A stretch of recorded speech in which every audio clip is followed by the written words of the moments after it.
मंजिल उन्हीं को मिलती है जिनके सपनों में जान होती है। मंजिल उन्हीं को मिलती है जिनके सपनों में जान होती है। पंखों से कुछ नहीं होता, हौसलों से उड़ान होती है। जय हिंद दोस्तों, welcome to army super classes. This is Aryan Shukla. दोस्तों, आज की क्लास में हम जीके के 40 इंपॉर्टेंट क्वेश्चन डिस्कस करेंगे। ये सभी टॉप के क्वेश्चन होंगे।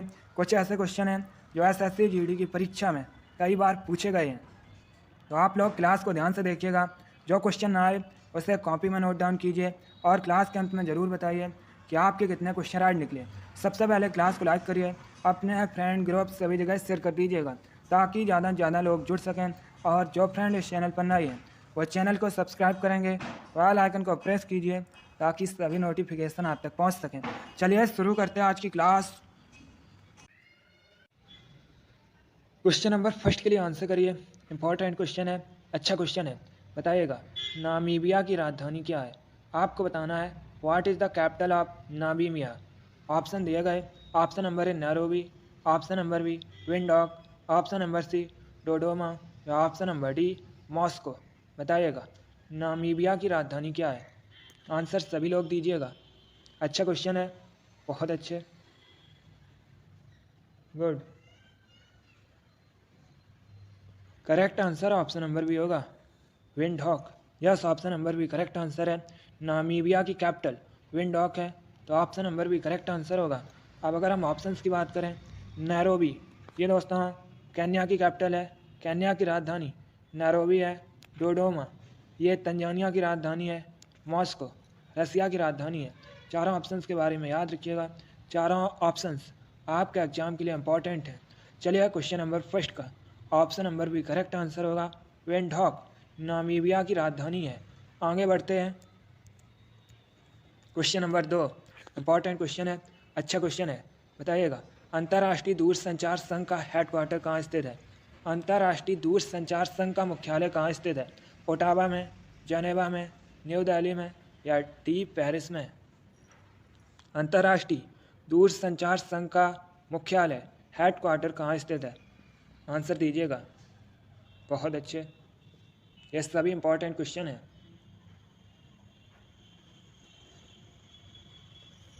Right answer option number B होगा, जेनेवा में। Yes, option number B correct answer है। स्विट्जरलैंड के शहर जेनेवा में अंतर्राष्ट्रीय दूरसंचार संघ का मुख्यालय स्थित है, तो option number B correct answer होगा। अब आपसे यहाँ पर एक क्वेश्चन और पूछा जा सकता है कि अंतर्राष्ट्रीय दूरसंचार संघ की स्थापना कब हुई थी? तो दोस्तों 1865 में, 1865 में अंतर्राष्ट्रीय दूरसंचार संघ की स्थापना हुई थी। इसका हेडक्वार्टर जेनेवा में स्थित है। अगला क्वेश्चन देखते हैं। क्वेश्चन नंबर 3 के लिए आंसर करिए। यह क्वेश्चन एसएससी जीडी की परीक्षा में पूछा हुआ क्वेश्चन है। बताइएगा, स्वामी विवेकानंद के गुरु का नाम क्या था? आपको बताना है स्वामी विवेकानंद के गुरु का नाम। यह क्वेश्चन आपके एग्जाम में पूछा हुआ क्वेश्चन है। सभी लोग आंसर दीजिएगा। बहुत अच्छे, correct answer option number C होगा, Ramakrishna Paramahamsa. Yes, option number C correct answer है। स्वामी विवेकानंद के गुरु का नाम रामकृष्ण परमहंस है, इसलिए option number C correct answer होगा। एक क्वेश्चन और एग्जाम में पूछा गया था कि स्वामी विवेकानंद ने रामकृष्ण मिशन की स्थापना कब की थी? तो ये दोस्तों की थी 1897 में, 1897 में की थी स्वामी विवेकानंद ने रामकृष्ण मिशन की स्थापना। चलिए क्वेश्चन नंबर 3 का option number C correct answer है। इतना आपको क्लियर होगा। स्वामी विवेकानंद के गुरु रामकृष्ण परमहंस थे। आगे बढ़ते हैं। अब आंसर करिए क्वेश्चन नंबर 4 के लिए। यह भी इंपॉर्टेंट क्वेश्चन है। बताइएगा, किस शास्त्रीय गायिका को ठुमरी की रानी के नाम से जाना जाता है? आपको बताना है किस शास्त्रीय गायिका को ठुमरी की रानी के नाम से जानते हैं। आंसर सभी लोग दीजिएगा। बताइएगा, किस शास्त्रीय गायिका को ठुमरी की रानी के नाम से जानते हैं? बहुत अच्छे,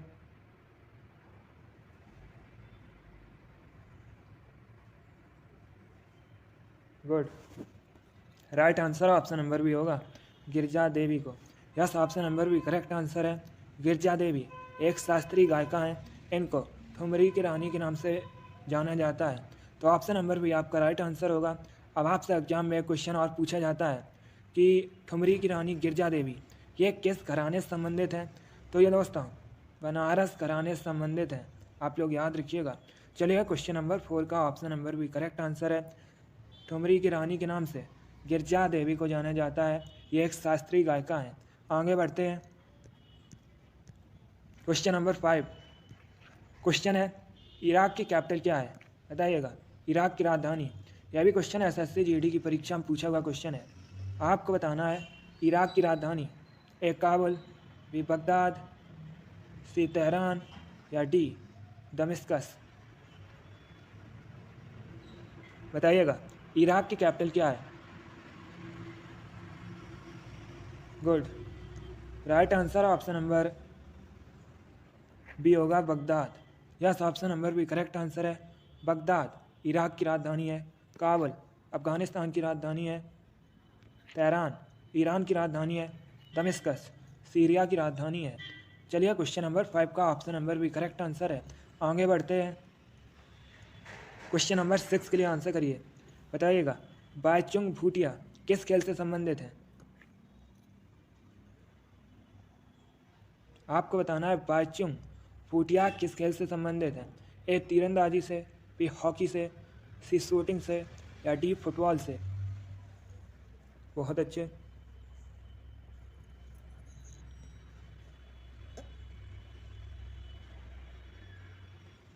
गुड।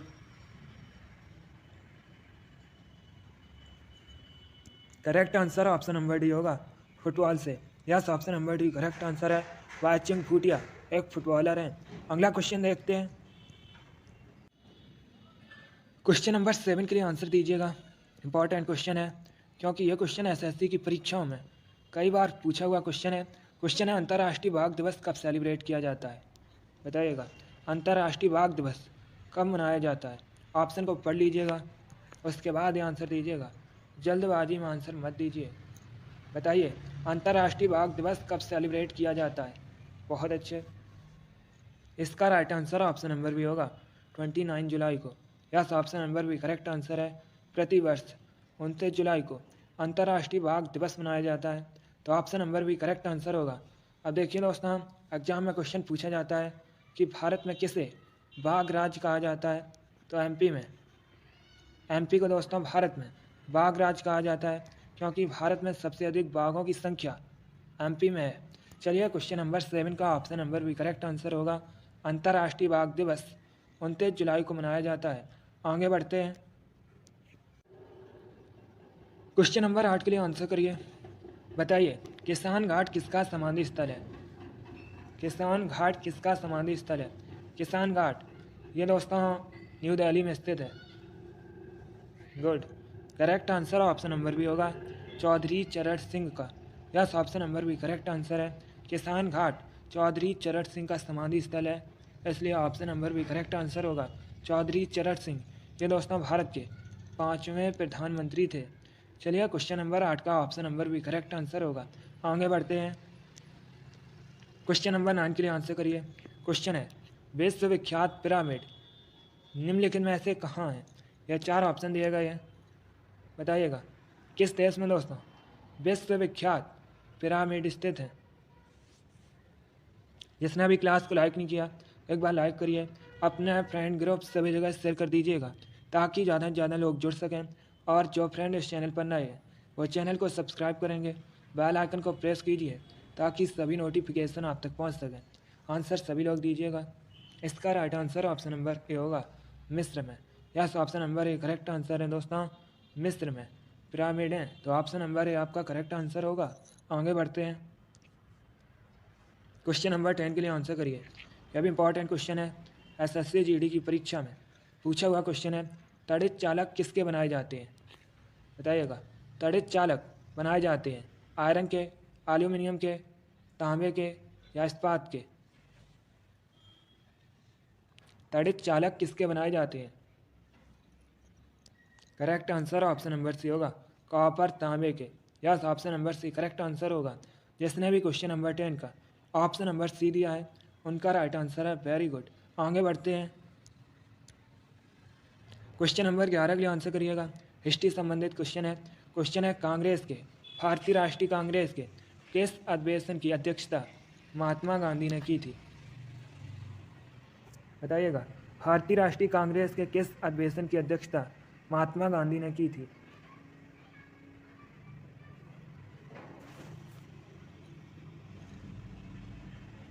गुड। इसका right answer option number B होगा, Belgaum. Yes, option number B correct answer है दोस्तों। भारतीय राष्ट्रीय कांग्रेस के बेलगांव अधिवेशन की अध्यक्षता महात्मा गांधी ने की थी। दोस्तों, भारतीय राष्ट्रीय कांग्रेस का जो बेलगांव अधिवेशन है ये 1924 में हुआ था, 1924 में हुआ था। इसकी अध्यक्षता महात्मा गांधी ने की थी। आगे बढ़ते हैं। क्वेश्चन नंबर 12 के लिए आंसर करिए। क्वेश्चन है, आदि मानव ने सर्वप्रथम क्या सीखा? बताइएगा। आदि मानव ने दोस्तों सर्वप्रथम क्या सीखा था? ए आग जलाना, बी पशुओं को पालना, सी पहिया बनाना, या डी प्याज उपजाना। बताइएगा। आदि मानव ने सर्वप्रथम क्या सीखा था? डेली आपकी क्लासेस होती हैं इसी चैनल पर। एक सुबह क्लास होती है दोस्तों 5 बजे, उसके बाद एक क्लास होती है सुबह 10:30 पर, एक क्लास होती है शाम को 4 बजे, और एक क्लास होती है शाम को 8 बजे। ये चारों क्लासेस स्पेशल एसएससी जीडी के लिए हैं, तो आप लोग डेली सभी क्लासेस को ज्वाइन कीजिएगा। बहुत अच्छे। इसका right answer option number A होगा, आग जलाना। Yes, option number A correct answer है। आदि मानव ने सर्वप्रथम आग जलाना सीखा था, तो आपका right answer option number A होगा। आगे बढ़ते हैं। क्वेश्चन नंबर 13 के लिए आंसर करिए। क्वेश्चन है, भारतीय फिल्म एवं टेलीविज़न संस्थान कहाँ स्थित है? बताइएगा। भारतीय फिल्म एवं टेलीविज़न संस्थान कहाँ स्थित है? ए न्यू दिल्ली में, बी पुणे में, सी भोपाल में, या डी मुंबई में। आंसर आप लोग दीजिए। बहुत अच्छे। Correct answer option number B होगा, पुणे में। Yes, option number B correct answer है। महाराष्ट्र के पुणे में भारतीय फिल्म एवं टेलीविज़न संस्थान स्थित है। Option number B correct answer होगा। एक क्वेश्चन और एग्जाम में पूछ लेते हैं कि भारतीय फिल्म एवं टेलीविज़न संस्थान की स्थापना कब हुई थी? तो दोस्तों, इसकी स्थापना 1960 में हुई थी। चलिए, क्वेश्चन नंबर 13 का option number B correct answer होगा। अगला क्वेश्चन देखते हैं। क्वेश्चन नंबर 14 के लिए आंसर करिए। बताइएगा। पुलेला गोपीचंद किस खेल से संबंधित है? आपको बताना है पुलेला गोपीचंद ये किस खेल से संबंधित है? ए बैडमिंटन से, बी हॉकी से, सी टेबल टेनिस से, या डी क्रिकेट से। बहुत अच्छे। Correct answer option number A होगा, बैडमिंटन से। Yes, option number A correct answer है। पुलेला गोपीचंद बैडमिंटन से संबंधित हैं, इसलिए option number A correct answer होगा। साइना नेहवाल, पीवी सिंधु, ये भी दोस्तों बैडमिंटन की स्टार प्लेयर हैं। चलिए, क्वेश्चन नंबर 14 का option number A correct answer होगा। अगला क्वेश्चन देखते हैं। क्वेश्चन नंबर 15 के लिए आंसर करिए। बताइएगा। किसे नहरों का देश कहा जाता है? आपको बताना है किसे नहरों का देश कहा जाता है। ए भारत को, बी चाइना को, सी पाकिस्तान को, या डी रसिया को। किसे नहरों का देश कहा जाता है? इसका right answer option number C होगा, पाकिस्तान को। Yes, option number C correct answer है। पाकिस्तान को नहरों का देश कहा जाता है, तो ऑप्शन नंबर सी आपका राइट आंसर होगा। आगे बढ़ते हैं। क्वेश्चन नंबर 16 के लिए आंसर करिए। यह भी क्वेश्चन एसएससी जीडी की परीक्षा में पूछा हुआ क्वेश्चन है। बताइएगा। विश्व ओजोन दिवस कब मनाया जाता है? आपको बताना है विश्व ओजोन दिवस कब मनाया जाता है। यह भी इंपॉर्टेंट क्वेश्चन है। इसका right answer option number A होगा, 16 सितंबर को। Yes, option number A correct answer है। प्रतिवर्ष 16 सितंबर को विश्व ओजोन दिवस मनाया जाता है, तो option number A correct answer होगा। क्वेश्चन नंबर 17 के लिए आंसर करिए। यह भी इंपॉर्टेंट क्वेश्चन है। क्वेश्चन है दोस्तों, ओलंपिक खेलों का आयोजन कितने वर्षों के अंतराल में होता है? बताइएगा। ओलंपिक खेलों का आयोजन कितने वर्षों के अंतराल में होता है? ए 2 वर्ष में, बी 4 वर्ष के, सी 3 वर्ष के, या डी 5 वर्ष के। Correct answer option number B होगा, 4 वर्ष के। Yes, option number B correct answer है। ओलंपिक खेलों का आयोजन 4 वर्ष के अंतराल में होता है, तो option number B correct answer होगा। अब आपसे एग्जाम में क्वेश्चन पूछा जा सकता है कि ओलंपिक खेल 2024 का आयोजन कहाँ पर होगा? दोस्तों, जो 2024 में ओलंपिक खेल होने हैं ये फ्रांस के पेरिस में आयोजित होंगे। आप लोग याद रखिएगा, ये क्वेश्चन इंपॉर्टेंट है, एग्जाम में देखने को मिल सकता है। चलिए क्वेश्चन नंबर 17 का ऑप्शन नंबर भी करेक्ट आंसर होगा। आगे बढ़ते हैं। क्वेश्चन नंबर 18 के लिए आंसर करिए। क्वेश्चन है, मध्य प्रदेश का आपको राजकीय वृक्ष बताना है। बताइएगा, मध्य प्रदेश का राजकीय वृक्ष क्या है? ए नीम, बी बरगद, सी पीपल या D none of these. Correct answer option number B होगा, बरगद। Yes, option number B correct answer है, बरगद मध्य प्रदेश का राजकीय वृक्ष है। आगे बढ़ते हैं। क्वेश्चन नंबर 19 के लिए आंसर करिए। हिस्ट्री संबंधित क्वेश्चन है। क्वेश्चन है दोस्तों, उदयन किस वंश का शासक था? बताइएगा, उदयन किस वंश का शासक था? ए शिशुनाग वंश, बी नंद वंश, सी हर्यक वंश या डी मौर्य वंश।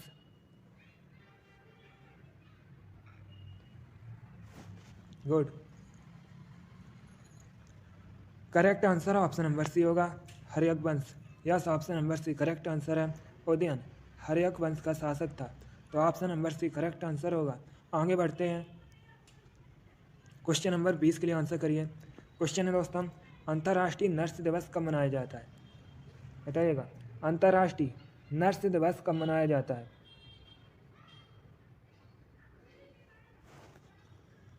करेक्ट आंसर ऑप्शन नंबर भी होगा, 12 मई को। यस, ऑप्शन नंबर भी करेक्ट आंसर है दोस्तों। प्रतिवर्ष 12 मई को फ्लोरेंस नाइटिंगेल के जन्म दिवस पर अंतर्राष्ट्रीय नर्स दिवस मनाया जाता है, इसलिए ऑप्शन नंबर भी करेक्ट आंसर होगा। फ्लोरेंस नाइटिंगेल को लेडी विद द लैंप भी कहा जाता है। चलिए क्वेश्चन नंबर 20 का ऑप्शन नंबर भी करेक्ट आंसर होगा। आगे बढ़ते हैं। क्वेश्चन नंबर 21 के लिए आंसर करिए। यह भी इंपॉर्टेंट क्वेश्चन है। नीलगिरी की पहाड़ी कहाँ स्थित है? बताइएगा, नीलगिरी की पहाड़ी कहाँ स्थित है? ए तमिलनाडु में, बी हिमाचल प्रदेश में, सी असम में या डी राजस्थान में। आंसर आप लोग दीजिएगा। बहुत अच्छे, good. Correct answer option number A होगा, तमिलनाडु में। Yes, option number A correct answer है दोस्तों, तमिलनाडु में नीलगिरी की पहाड़ी स्थित है। आगे बढ़ते हैं। क्वेश्चन नंबर 22 के लिए आंसर करिए। क्वेश्चन है, वनस्पति घी बनाने के लिए कौन सी गैस का प्रयोग किया जाता है? आपको बताना है, वनस्पति घी बनाने में किस गैस का प्रयोग किया जाता है? A oxygen, B carbon dioxide, C hydrogen या डी नाइट्रोजन।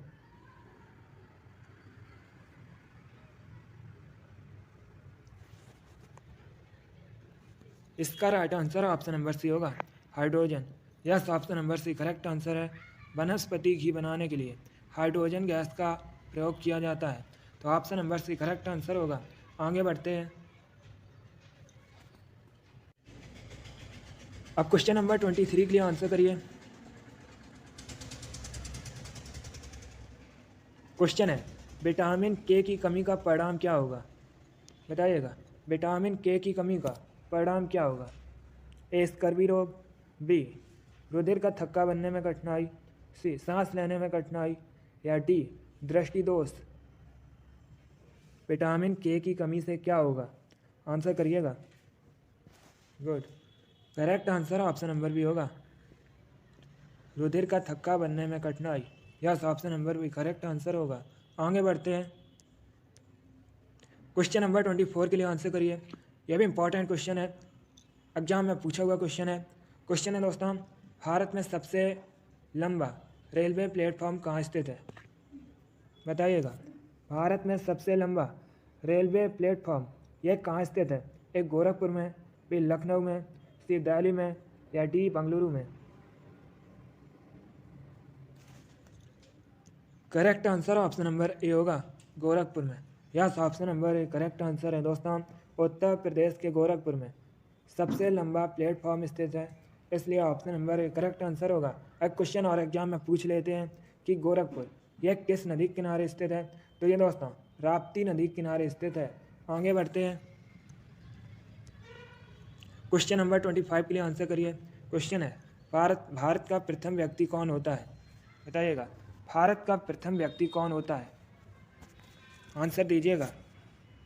ए प्रेसिडेंट, बी प्राइम मिनिस्टर, सी उपराष्ट्रपति या डी सर्वोच्च न्यायालय का मुख्य न्यायाधीश। Correct answer option number A होगा राष्ट्रपति। Yes, option number A correct answer है। भारत का प्रथम व्यक्ति राष्ट्रपति होता है। अगला क्वेश्चन देखते हैं। क्वेश्चन नंबर 26 के लिए आंसर करिए। यह भी अच्छा क्वेश्चन है। क्वेश्चन है, जून 2014 में आंध्र प्रदेश के विभाजन के बाद किस राज्य का गठन हुआ? बताइएगा। जून 2014 में आंध्र प्रदेश के विभाजन के बाद किस राज्य का गठन हुआ था? ए कर्नाटक, बी छत्तीसगढ़, सी झारखंड या डी तेलंगाना?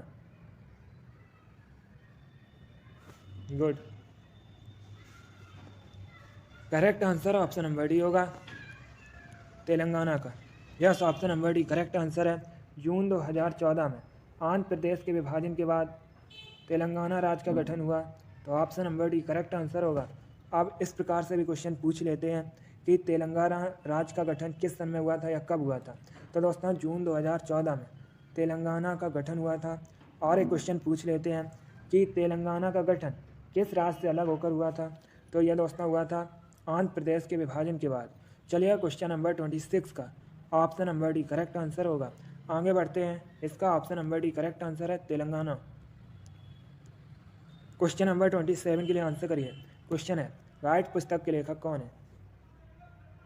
बताइएगा, गाइड पुस्तक के लेखक कौन है?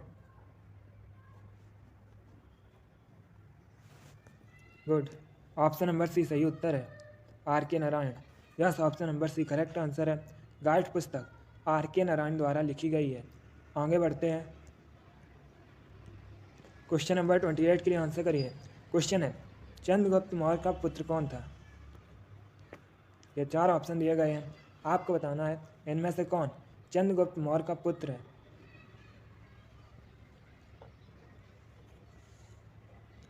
Option number A correct answer होगा Bindusara. Yes, option number A सही उत्तर है दोस्तों, बिंदुसार चंद्रगुप्त मौर्य का पुत्र था। आगे बढ़ते हैं। क्वेश्चन नंबर 29 के लिए आंसर करिए।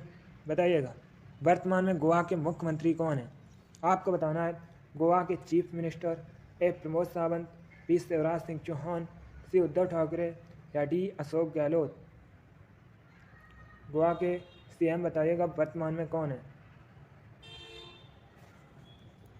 Correct answer option number A होगा Pramod Sawant. Yes, option number A correct answer है प्रमोद सावंत। वर्तमान में गोवा के मुख्यमंत्री हैं। शिवराज सिंह चौहान वर्तमान में मध्य प्रदेश के मुख्यमंत्री हैं। अशोक गहलोत ये दोस्तों वर्तमान में राजस्थान के मुख्यमंत्री हैं। आगे बढ़ते हैं। क्वेश्चन नंबर 30 के लिए आंसर करिए। क्वेश्चन है, जेनेटिक कोड की खोज किसने की थी? बताइएगा, जेनेटिक कोड की खोज किसने की थी? Right answer option number B होगा Hargobind Khorana. Yes, option number B correct answer है, हरगोविंद खुराना ने जेनेटिक कोड की खोज की थी। अगला क्वेश्चन देखते हैं। क्वेश्चन नंबर 31 के लिए आंसर करिए। बताइएगा, भारत का राष्ट्रीय पशु क्या है? सरल क्वेश्चन है, आप लोग आंसर दीजिएगा। बहुत अच्छे। इसका right answer option number A होगा बाघ। Yes, option number A correct answer है बाघ, भारत का राष्ट्रीय पशु है। आगे बढ़ते हैं। क्वेश्चन नंबर 32 के लिए आंसर करिए। खेल से संबंधित क्वेश्चन है। बताइएगा, अंकिता रैना किस खेल से संबंधित है? अंकिता रैना किस खेल से संबंधित है? ए क्रिकेट से, बी बैडमिंटन से, सी हॉकी से या डी टेनिस से? इसका right answer option number D होगा टेनिस से। Yes, option number C correct answer है, Ankita Raina Indian tennis player है। आगे बढ़ते हैं। क्वेश्चन नंबर 33 के लिए आंसर करिए। बताइएगा, बांदीपुर अभ्यारण्य ये किस राज्य में स्थित है? आपको बताना है बांदीपुर अभ्यारण्य कहाँ पर है? तमिलनाडु में, उत्तर प्रदेश में, कर्नाटक में या मध्य प्रदेश में? बांदीपुर अभ्यारण्य कहाँ पर है? Correct answer option number C होगा कर्नाटक में। Yes, option number C correct answer है, बांदीपुर अभ्यारण्य कर्नाटक में स्थित है। क्वेश्चन नंबर 34 के लिए आंसर करिए। क्वेश्चन है, वियतनाम की राजधानी हनोई किस नदी के किनारे अवस्थित है? पहली बात तो आप लोग याद रखिएगा, वियतनाम की राजधानी हनोई है। अब बताइएगा किस नदी के किनारे स्थित है? Good. Right answer option number A होगा लाल नदी किनारे। Yes, option number A correct answer है। वियतनाम की राजधानी हनोई लाल नदी किनारे स्थित है। आगे बढ़ते हैं, क्वेश्चन नंबर 35 के लिए आंसर करिए। क्वेश्चन है, सिंधु घाटी सभ्यता की कौन सी लिपि थी? बताइएगा, सिंधु घाटी सभ्यता की लिपि कौन सी थी? ए ब्राह्मी, बी तमिल, सी खरोष्टी या डी अज्ञात? Good, right answer option number D है अज्ञात। Yes, option number D correct answer है दोस्तों। सिंधु घाटी सभ्यता की लिपि अज्ञात थी। अभी दोस्तों इस लिपि को पढ़ा नहीं जा सका है। चलिए क्वेश्चन नंबर 35 का option number D correct answer होगा। आगे बढ़ते हैं,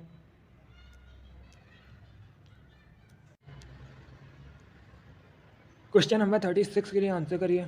क्वेश्चन है, शाक्य मुनि एवं तथागत किसके अन्य नाम हैं? बताइएगा,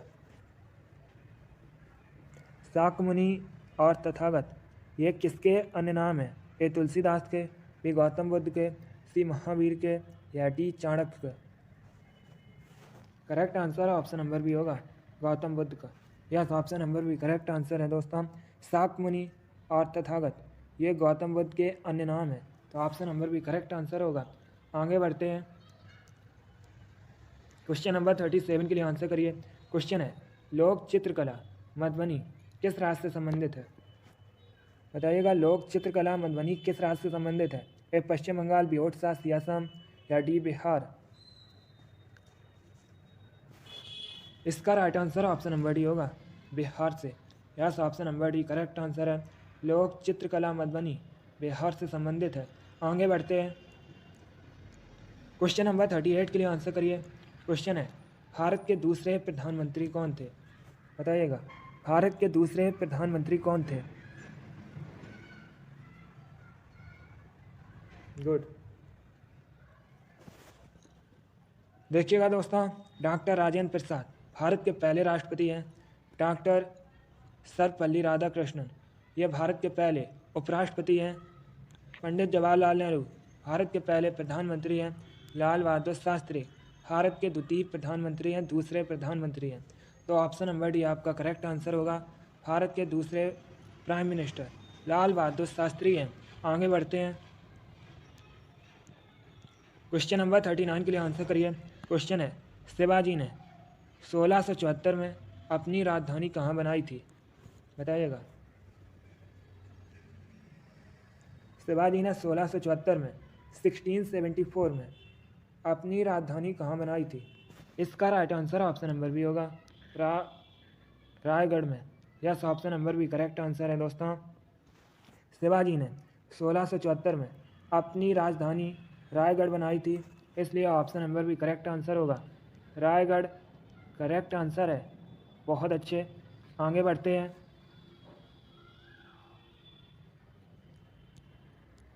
क्वेश्चन नंबर 40 के लिए आंसर करिए। यह भी इंपॉर्टेंट क्वेश्चन है। रेगिस्तान में मरीचिका किस कारण दिखाई देती है? बताइएगा, रेगिस्तान में मरीचिका किस कारण दिखाई देती है? ए प्रकाश के आवर्तन के कारण, बी प्रकाश के पूर्ण आंतरिक परावर्तन के कारण, सी प्रकाश के प्रकीर्णन के कारण या डी नन ऑफ दीज इनमें से कोई नहीं। इसका right answer option number B होगा। रेगिस्तान में मरीचिका प्रकाश का पूर्ण आंतरिक परावर्तन के कारण दिखाई देती है, तो option number B correct answer होगा। आप लोग याद रखिएगा, रेगिस्तान में मरीचिका प्रकाश के पूर्ण आंतरिक परावर्तन के कारण दिखाई देती है। जिसने भी क्वेश्चन नंबर 40 का ऑप्शन नंबर बी दिया है उनका राइट आंसर है। वेरी गुड, बहुत अच्छे दोस्तों, गुड। चलिए दोस्तों, आज की क्लास में हमने 40 इंपॉर्टेंट क्वेश्चन डिस्कस किए with extra fact. I hope आप सभी को ये क्वेश्चन समझ आए होंगे। सो क्लास को लाइक करिए, शेयर करिए। चैनल पर नए हैं तो चैनल को सब्सक्राइब कीजिए, बेल आइकन को प्रेस कीजिए ताकि सभी नोटिफिकेशन आप तक पहुंच सकें। आप लोग अपना स्कोर ज़रूर बताइए कि आपके 40 में से कितने क्वेश्चन आज निकले। इसी के साथ मैं आपको मिलूंगा अगली क्लास में। Thank you guys, thank you for watching. God bless you all.